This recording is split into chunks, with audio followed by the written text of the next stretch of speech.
Nah, berikutnya saudaraku, menurut saya akan lebih tegas lagi apa yang saya ingin coba kemukakan sehingga nanti akan semakin jelas posisi Anda, apakah Anda setuju dengan apa yang saya paparkan atau tidak. Tapi menurut saya ini akan membuat kita semakin terang dan semakin jelas bagaimana kita memahami karunia-karunia Allah ini bekerja di zaman tertentu, sehingga tadi saya bahasakan di awal ada shifting gear, yaitu ada waktu pembeda di antara karunia-karunia yang disebut revelatory gift dengan ya karunia-karunia pada gerejanya, yaitu karunia-karunia yang saya sebut sementara. Mungkin Anda langsung mengingat tadi bahwa karunia ini karunia-karunia ini bersifat permanen. Apa yang Tuhan berikan bersifat permanen dan nggak bisa ditarik kembali, dan itu benar saudaraku. Tetapi biar Anda semakin jelas, nanti akan lebih mudah ketika ada beberapa slide yang saya coba kemukakan dulu. Nah, ini dia saudaraku, karunia roh. Karunia yang sementara atau berhenti, nanti dulu saudaraku, nanti bisa saya jelaskan. Dan karunia permanen atau ini karunia yang memang berlangsung dalam kehidupan gereja. Nah, karunia yang sementara atau yang saya bisa bahasakan sini sampai, bukan sampan, sampai firman Allah berhenti pada kitab Wahyu. Yang pertama, yang saya maksud dengan karunia yang sementara adalah karunia di mana proses pewahyuan Tuhan itu belum selesai. Nah, kalau dibilang tadi bahwa setiap karunia Tuhan itu permanen sifatnya, ya betul permanen. Tetapi permanen pada diri seseorang tertentu dan zaman tertentu, waktu tertentu. Nah, ini yang ingin saya coba jelaskan. Yang pertama, saudaraku, kerasulan. 1 Korintus 12 ayat 28, Efesus 4 ayat 11. Yaitu orang yang ditugaskan langsung oleh Kristus yang bangkit untuk mendirikan gereja. Nah, kenapa ini karunia yang sementara? Sampai gereja itu berdiri tegak teguh dan dikenal secara global di dunia, sejak itulah makanya fungsi kerasulan selesai. Yang kedua, membedakan roh, 1 Korintus 12 ayat 10. Yaitu kemampuan ilahi yang bisa membedakan seseorang yang secara menyesatkan mengatakan ini perkataan Allah. Jadi kalau saat itu ada orang yang berkata atas nama firman Allah, ada orang yang memang Tuhan karuniakan membedakan roh. Wah, ini bukan perkataan Tuhan ini. Nah, ini loh yang saya bilang karunia yang sementara, yang saya bahas, yang saya kasih pengertian tadi bahwa karunia yang sementara ini yaitu sementara rasul-rasul masih ada, ya ada, tapi ketika udah nggak ada, ya nggak ada. Ya kan? Nah, yang ketiga, kesembuhan. Kesembuhan, saudaraku. Nah, ini yang saya ingin coba kaitin dengan apa yang saya paparkan kemarin dan yang saya coba jelaskan. Hari ini nggak ada lagi kesembuhan. Kenapa nggak ada kesembuhan? Nah, ini coba kita perhatikan dulu. Kesembuhan, 1 Korintus 12 ayat 9, 28, dan 30. Kita coba lihat ya. 1 Korintus 12 ayat yang ke-9. Kepada yang seorang, roh yang sama memberikan iman, dan kepada yang lain ia memberikan karunia untuk menyembuhkan. Kita ingat dulu di situ ya. Ayat yang ke-28. 1 Korintus 12 ayat yang ke-28. Dan Allah telah menetapkan beberapa orang dalam jemaat, ya kan? Pertama sebagai rasul, kedua sebagai nabi, ketiga sebagai pengajar. Selanjutnya, mereka yang mendapat karunia untuk mengadakan mujizat, untuk menyembuhkan, untuk melayani, untuk memimpin, dan untuk berkata-kata dalam bahasa roh. Ayat yang ke-30 dulu. Atau untuk menyembuhkan. Jadi kesembuhan saya masukkan, ini pengajaran John MacArthur sekali lagi, dan saya setuju dan menerimanya, dan saya memegang pengajaran ini, karena ini merupakan pengajaran yang secara logika aja bisa kita tangkap, secara logis aja bisa kita terima, saudaraku, karena kita bisa simpulkan nanti, kita bisa tarik beberapa fakta di dalam Alkitab yang bisa menjelaskan bahwa ini memang berakhir di zaman rasul-rasul, dan rasul-rasul sudah tidak ada, dan orang-orang yang terakhir bersama dengan pelayanan rasul, bisa dibilang orang-orang yang terkait dengan pelayanan rasul, selesai atau meninggal juga, ya udah tidak ada. atau untuk, ayat yang ke-30, atau untuk menyembuhkan, atau untuk berkata-kata dalam bahasa roh, atau untuk menafsirkan bahasa roh. Yaitu apa? Kesembuhan yaitu kemampuan ilahi untuk membuat seseorang sembuh dari sesuatu penyakit. Nah, begini.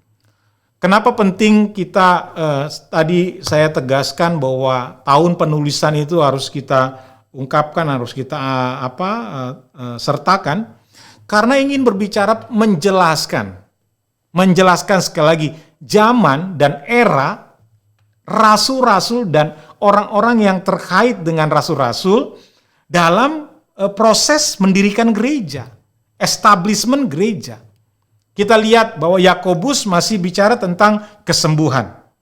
Kita juga lihat bahwa rasul-rasul, kita lihatlah bagaimana Rasul Paulus, bagaimana dia dianggap dewa karena bagaimana perbuatan Allah itu didemonstrasikan lewat pelayanan Rasul Paulus. Bagaimana Rasul Petrus mendemonstrasikan kuasa ilahi yang nggak bisa dicontoh, yang nggak bisa dijeplak. Dan hari gini banyak orang yang sepertinya terlalu pede mengungkap, menyatakan, menegaskan, memproklamirkan ini perbuatan Allah yang dahsyat, yang hebat, tetapi sama sekali berbeda. Nah, itu Yakobus mencatatnya bahwa ada kesembuhan, dan juga Kisah Rasul di awal-awal ada kesembuhan. Tetapi kemarin itu waktu lalu saya udah ngomong, di era atau di tahun 60-an ke atas, yaitu kita lihat surat Paulus kepada Timotius yang kedua, 2 Timotius, tidak ada dibicarakan atau ditulis sesuatu yang berkaitan dengan kesembuhan. Kemampuan ilahi untuk membuat seseorang sembuh dari suatu penyakit, nggak ada. Saya bilang juga tadi ke waktu lalu bahwa Trofimus saja itu dibiarkan sakit di 2 Timotius 4. Dan di Filipi 2, Epaphroditus itu mengalami sakit dan Paulus nggak bisa melakukan kesembuhan. Seperti waktu di masa-masa awal-awal dia dalam proses kerasulannya melayani pekerjaan Injil ke mana-mana tempat, ya mendemonstrasikan perbuatan Allah yang ajaib, termasuk melakukan kesembuhan ilahi. Nah, harusnya jelas dong, harusnya jelas. Nah, yang berikutnya mujizat. 1 Korintus 12 ayat 28, yaitu kemampuan ilahi yang memperlihatkan kuasa Allah yang bekerja yang bertentangan dari suatu proses alamiah. Jadi mujizat itu adalah sesuatu yang Allah buat, yang Allah kerjakan lewat manusia yang Allah percayakan. Dalam hal ini orang yang mendapatkan karunia mujizat itu, yaitu proses alam itu kayak seperti di stop sementara gitu untuk menunjukkan bagaimana perbuatan mujizat ini terjadi, sehingga ya ujung-ujungnya mencengangkan. Ujung-ujungnya ya mengakui bahwa orang ini disertai Tuhan. Karena hanya Tuhan aja. Orang secara sekuler pun saat itu ya mengakui dengan perbuatan yang ajaib yang orang nggak bisa takar secara alamiah, nggak bisa tampung, nggak bisa nilai, nggak bisa ukur secara alamiah. Ini diperlihatkan. Dan diperlihatkan ini ya menjadi sebuah mujizat, saudaraku. Nah, berikutnya, kenabian. 1 Korintus 12 ayat 10, Efesus 4 ayat 11. Yaitu kemampuan ilahi menerima dan mengkomunikasikan perkataan Allah secara langsung kepada manusia. Nah, ada 2 faktor untuk membuat orang itu betul-betul diutus Allah.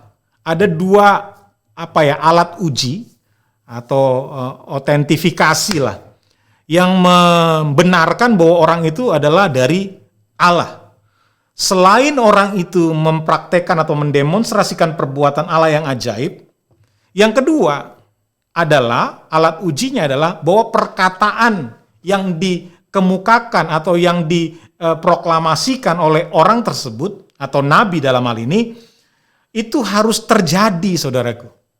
Nah, itulah kenabian. 1 Korintus 12 ayat 10, Efesus 4 ayat 11, kemampuan ilahi menerima langsung penyambung lidah Allah. Langsung mendapatkan wahyu dari Allah dan mengkomunikasikan wahyu Allah itu secara langsung kepada manusia. Dan kalau hari ini orang-orangnya dengan percaya diri kah atau dengan sikap yang meyakini ini iman dari Tuhan, ya enggak apa-apa juga. Tetapi ingat sekali lagi, saya percaya bahwa wahyu selesai ketika Rasul Yohanes mencatat kitab Wahyu dan menghentikan dengan kesimpulan bahwa firman Allah ini berhenti. Dan kalau orang hari-hari gini, wah Tuhan berkata kepada saya, ya sekali lagi lah, masa kita harus perlu tutup lagi telinga kita, masa kita tutup mata kita, bagaimana diungkap di media sosial itu sendiri, ditelanjangi kan, orang-orang yang mengatasnamakan Kristen, mengatasnamakan itu suara Tuhan, mengatakan itu nabi. Nah ini penting sekali, dan berhenti ya memang permanen karunia itu, sekali lagi permanennya karunia tersebut, itu tergantung karunia tersebut diberikan kepada siapa. Dalam hal ini ketika berbicara tentang rasul, tentang nabi, stop ketika rasul dan nabi nggak ada. Nah bahasa lidah saudaraku, 1 Korintus 12 ayat 10, 28, dan 1 Korintus 13 ayat 1, yaitu kemampuan ilahi yang secara langsung berkata-kata dalam bahasa manusia yang belum pernah dipelajari. Sekali lagi saudaraku, bahasa manusia yang belum pernah dipelajari. Pernah sering saya bahas, bahkan saya ulang-ulang beberapa kali bahwa bahasa roh, bahasa lidah adalah sesuatu bahasa yang dimana saat itu di masa Pentakosta orang-orang Israel yang dari perserakan datang ke Yerusalem melihat dan mendengar orang-orang memuji Allah dengan menggunakan bahasa, di mana bahasa itu ada di tempat perserakan di mana-mana mereka orang-orang Israel itu tinggal sebelum dia ke Yerusalem. Ada bahasa-bahasa yang memang dimengerti secara manusia. Nah kalau hari ini bahasa lidah dikatakan atau diekspresikan dengan bahasa, ya maaf ya, meracau, bahasa yang asal-asalan, seperti bahasa yang acak-acakan gak jelas dari mana, bahasa yang kayaknya bukan bahasa manusia, tapi bahasa apalah itu, bahasa ekspresi apalah itu gak jelas bagi saya, itu dibahasakan lidah, ya tentu ya saya gak setuju. Dan sekali lagi, ini hilang ketika zaman rasul-rasul dan orang-orang yang terkait dengan rasul-rasul, udah nggak ada, ya nggak ada lagi. Nah, termasuk juga tentunya menafsirkan bahasa lidah. Kalau sekarang mau mengerti bahasa Jepang ya ada penafsirnya, ada penerjemah, bukan penafsir. Ada penerjemah, di sini penerjemah. Yaitu kemampuan ilahi menerjemahkan dari seorang yang berbahasa lidah. Nggak ada menafsirkan bahasa lidah. Udah nggak ada. Dan berikutnya, berkata pengetahuan, 1 Korintus 12 ayat 8 dan 1 Korintus 13 ayat 2 dan 8. Yaitu kemampuan ilahi untuk mengkomunikasikan secara langsung. Nih sekali lagi nih ya, secara langsung, karunia yang diterima manusia secara langsung. Secara langsung pencerahan dari Allah untuk mengarahkan gereja lokal mengerti nubuatan. Dengan kata lain, pada saat gereja ingin establish, gereja dalam proses pengestablisan atau gereja dalam proses diteguhkan atau proses dikenal secara umum oleh dunia, ini nih ada karunia berkata pengetahuan untuk seseorang kah atau beberapa orang kah mengarahkan dengan pencerahan yang langsung dari Allah untuk mengarahkan gereja lokal. Oh jangan melakukan ini, oh jangan melakukan ini, jangan ke sini, jangan ke situ. Ada orang yang dikaruniai. Nah, perkataan hikmat, berkata hikmat 1 Korintus 12 ayat 8. Kemampuan ilahi memberikan pernyataan langsung. Sekali lagi yang dimaksud dengan dalam kategori sementara atau dalam kategori revelatory gifts, yaitu yang secara langsung dari Allah gitu loh. Sesuatu karunia yang secara langsung diterima dari Allah. Dalam hal ini kemampuan ilahi memberikan pernyataan langsung dari Allah, perkataan hikmat ya, untuk gereja lokal secara cakap dalam mengambil keputusan tertentu. Hikmat Allah langsung dikasih gitu loh. Dikasih untuk orang-orang yang dikaruniai dengan perkataan hikmat ini. Nah ini dia saudaraku. Berbicara tentang karunia yang sementara, saya bahasakan lah. Atau dalam hal ini progres pewahyuan, sampai progres pewahyuan selesai, Tuhan menutup perkataan Tuhan secara langsung lewat orang-orang yang dipilihnya. Dalam kitab Wahyu ditulis, ya udah nggak ada lagi dong karunia ini. Dengan kata lain nggak bertentangan dengan apa yang yang dalam hal ini saya kemukakan dari apa yang John MacArthur berikan poin-poinnya. Yaitu nggak bertentangan bahwa memang karunia itu permanen sifatnya. Nah, karenanya permanen, karenanya nggak bisa ditarik kembali, ya ketika yang permanen ini diberikan kepada rasul dan rasul udah nggak ada lagi, dan orang-orang yang terkait dengan rasul-rasul udah nggak ada lagi, udah nggak ada dong Makanya saya bahasakan sementara, atau tepatnya revelatory atau progres pewayuan atau establishment gereja. Nah, ini saya bahasakan nih, karunia permanen. Ada 2 kategori dalam karunia permanen ini, yaitu karunia berbicara dan karunia melayani atau speak and ministry, preach and ministry. Yang pertama, penginjilan. Kita lihat Efesus 4 ayat 11. Tuhan mengaruniakan nabi, rasul, penginjil. Nah, ini masih ada. Rasul, nabi udah nggak ada. Yaitu kemampuan ilahi membuat secara efektif, menjelaskan, menasehati, menerapkan Injil kepada orang yang belum selamat. Ini loh penginjilan.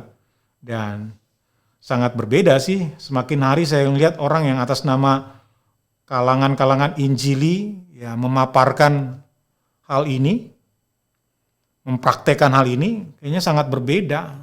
Sangat ingin mencoba, bahasa saya, pragmatis jadinya. Yang penting orang masuk ke gereja.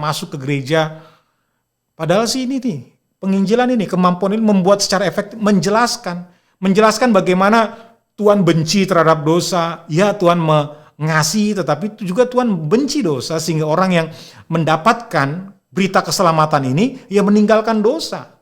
Karakter dosa itu nggak bisa menguasai lagi. Nah, ini yang kadang-kadang nanti berikut kayaknya perlu dibicarakan tentang hal ini.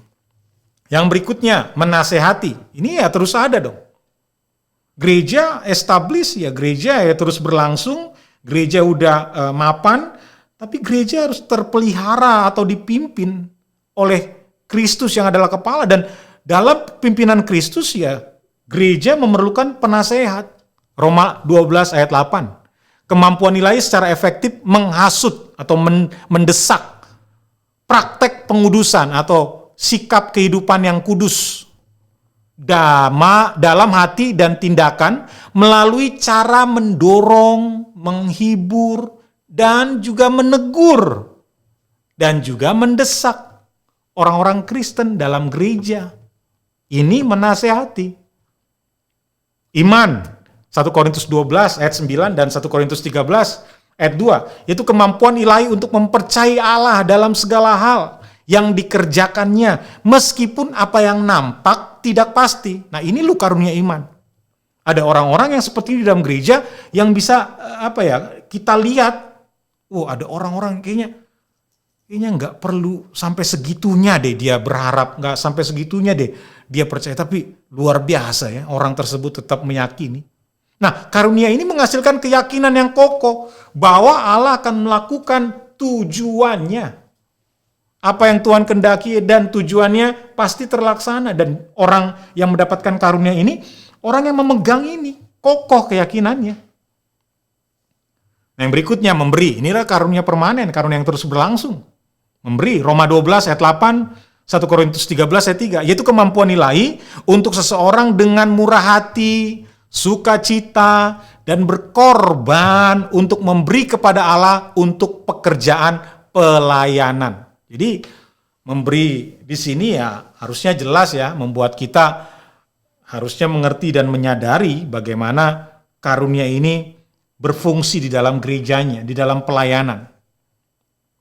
Nah, menolong atau melayani, yaitu Roma 12 ayat 7, 1 Korintus 12 ayat 12, yaitu kemampuan ilahi untuk berkorban dan dengan kepatuhan memenuhi kebutuhan dari orang Kristen yang lainnya.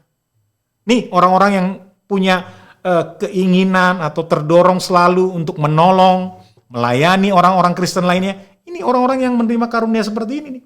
Roma 12 ayat 7 dan 1 Korintus 12 ayat 28. Berikutnya, memimpin, mengatur. Roma 12 ayat 8 juga. 1 Korintus 12 ayat 28. Yaitu kemampuan ilahi dengan giat saudaraku, memimpin orang-orang Kristen dengan tujuan mencapai pemenuhan kehendak Allah.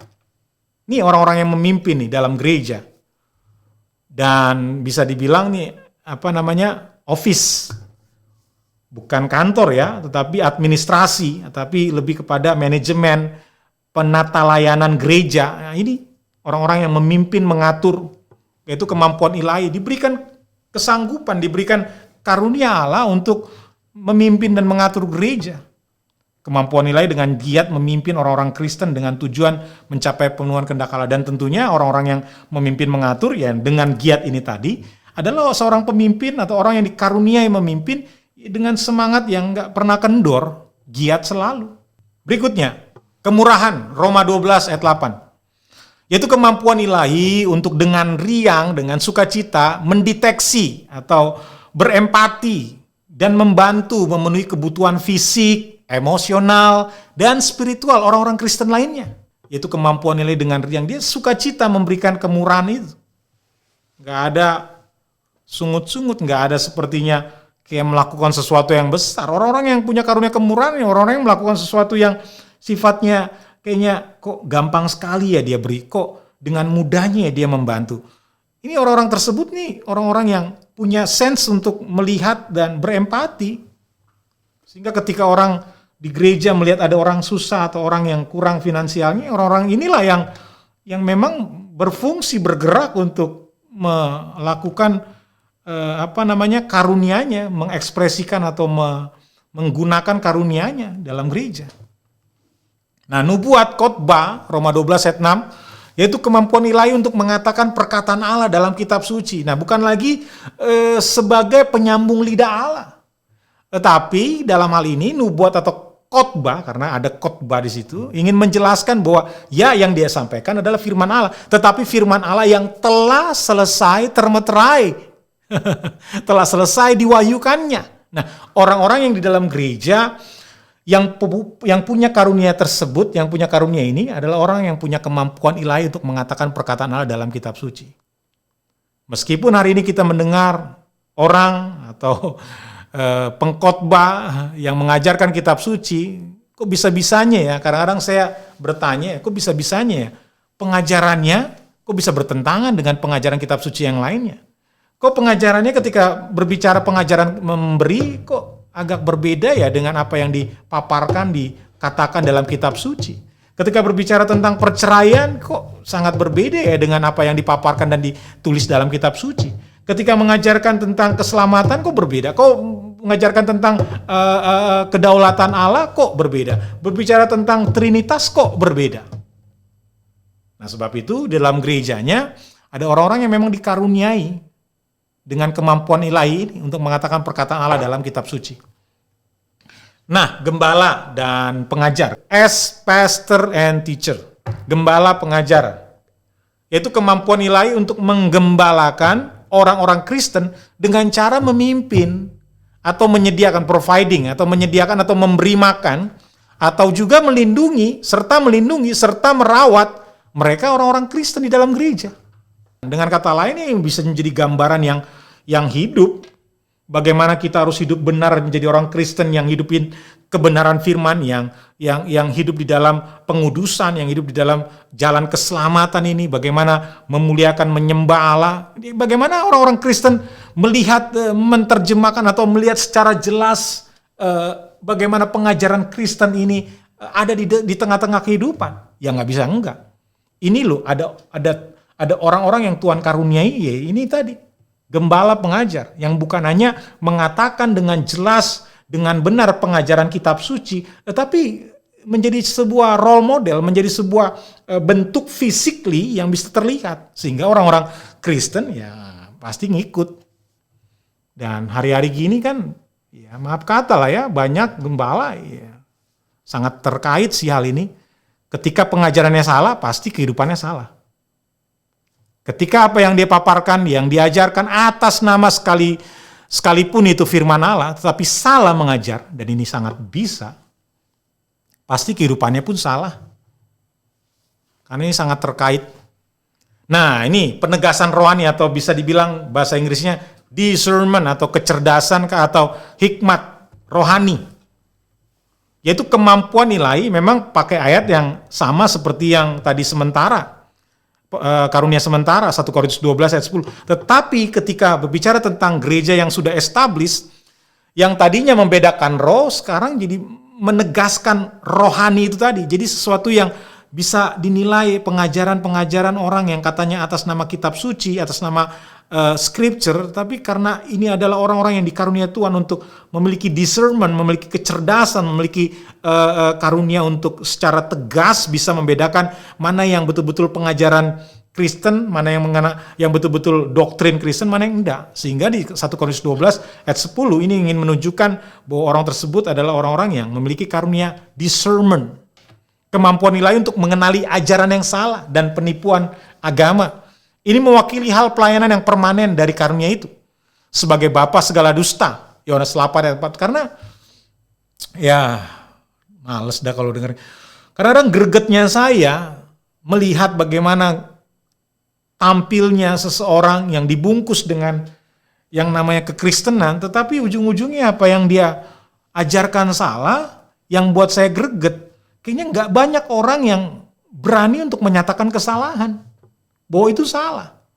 Dan ingat, sebagai bapa segala dusta, setan terus-menerus berusaha memalsukan kebenaran pekerjaan Allah dengan menyamar sebagai malaikat terang, 2 Korintus 11 ayat 14. Yang biasanya bekerja ya lewat guru-guru palsu, yang mengungkap doktrin setan, saudaraku. 1 Timotius 4 ayat 1. Dan memang harusnya ada orang-orang yang demikian, yang memiliki kemampuan khusus untuk mengidentifikasi kepalsuan dengan membandingkannya dengan kebenaran Alkitab. Dan menurut saya, karena karunia bisa lebih dari satu dalam diri seseorang, gembala pengajar harus memiliki hal ini. Karena dia yang menjadi pengajar, yang menjadi orang yang bisa dilihat, bisa dicontoh. Bagaimana orang yang bisa dilihat, bisa dicontoh, dia tidak bisa punya kemampuan untuk memilah-milah pengajaran yang benar atau tidak.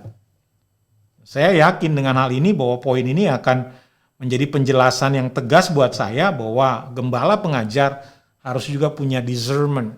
Karena dia memimpin orang-orang Kristen lainnya kepada tentunya sesuatu yang benar, yaitu perkataan-perkataan Tuhan. Nah, di sini saya jadi dapat bagaimana ada orang-orang di dalam gereja yang dikaruniai Tuhan memang untuk menjadi gembala, menjadi pengajar, tapi juga ada yang secara khusus pengajar. Karena ada orang-orang yang memang secara khusus punya kemampuan ilahi untuk secara jelas menafsirkan, menjelaskan, dan menerapkan kitab suci kepada orang-orang Kristen lainnya. Misalnya mungkin ada orang-orang dalam Kristen yang bisa kita kenal secara konkretnya di dalam gereja adalah misalnya ya guru-guru lah, pengajar di dalam gereja. Dia bukan gembala, dia bukan pemimpin gereja, karena gembala pengajar biasanya yang memang dijadikan atau memang kalau dalam kehidupan rasul-rasul, Rasul Petrus yang sangat dominan berbicara, dia sering ya memang dijuluki dan memang diakui sebagai pemimpin di antara rasul. Demikian juga ya gembala pengajar, karena dia yang dominan mengajar, dominan berbicara, dia dijadikan pemimpin, dikenal sebagai pemimpin. Nah, ada secara khusus pengajar, orang yang dikaruniai memang pengajar, yang secara konkret ya bisa dibilang guru-guru atau penasehat, atau bisa dibilang juga orang yang secara khusus memang menekuni pengajaran Kristen. Nah, sebab itu saudaraku, menurut saya sudah sampai kepada kesimpulannya dari apa yang saya telah paparkan tadi ya cukup banyak dan cukup panjang juga. Kayaknya saya ingin coba bagi dalam 2 termin apa yang saya kemukakan kali ini lewat tayangan ini. Menurut saya kesimpulannya adalah bahwa harusnya kita sebagai gereja tidak lagi menjadi gereja yang terkecohkan dengan pengajaran-pengajaran yang tidak benar atau bisa dibilang palsu atau menyesatkan. Bahwa jelas buat saya ya mujizat, kesembuhan, atau juga tanda-tanda nggak perlu lagi hari ini. Sejak rasul-rasul sudah menyelesaikan tugas tanggung jawab yang memang Tuhan percayakan dan dalam masa-masa waktu tertentu, hari ini kita nggak perlu mengharap dan kita nggak perlu meminta menegaskan kepada kita bahwa itu adalah orang yang benar datang dari Tuhan dengan yang namanya mujizat. Enggak. Semuanya Tuhan telah ungkapkan, perkataan-perkataan Tuhan telah Tuhan ungkapkan, dan itulah yang menjadikan kita orang-orang yang percaya perkataan kitab suci. Itu saudaraku. Dan kalau hari ini ya, maaf saya harus mengemukakan ini ya. Saya bilang semuanya ya enggak juga. Banyak lah. Banyak orang-orang yang mengatasnamakan memperagakan mujizat, kesembuhan, tanda-tanda. Ujung-ujungnya duit saudaraku. Muaranya ya kebanyakan ya, enggak semua mungkin. Tapi kayaknya ya semua ya. Karena sudah banyak diungkapin kan. Ya bahasa saya sering pakai ya telanjangin. Dilucutin lah orang-orang yang tampil kayak begitu. Ujung-ujungnya duit. Dan orang-orang yang mempercayai orang-orang seperti itu yang membawa praktek-praktek pengajaran yang demikian, yang bagi saya jelas lah, nggak bener, nggak beres, dan pastinya ujung-ujungnya perbuatan setan. Banyak orang yang mempercayai orang-orang yang tadi itu, ya menghormati, sehingga dengan penghormatan itu ujung-ujungnya ya maaf kata ini bahasa saya. Ya bodoh, sehingga ujung-ujungnya terkuasai atau apa ya, apalah itulah oleh orang-orang yang demikian menampilkan kayak gitu, sehingga ujung-ujungnya ya hormat, ujung-ujungnya ya tunduk kepada orang-orang yang kayaknya besar-besar tadi. Dan katanya dengan mempraktekkan itu tadi, orang-orang yang demikian betul-betul yang menyampaikan firman Allah. Waduh. Orang-orang yang kayak gitu kayak percaya diri dengan mempraktekkan yang kayak gitu, yang saya anggap nggak benar, nggak beres dan bohong itu tadi, yang atas nama katanya mujizat, atas nama kesembuhan, atas nama tanda-tanda.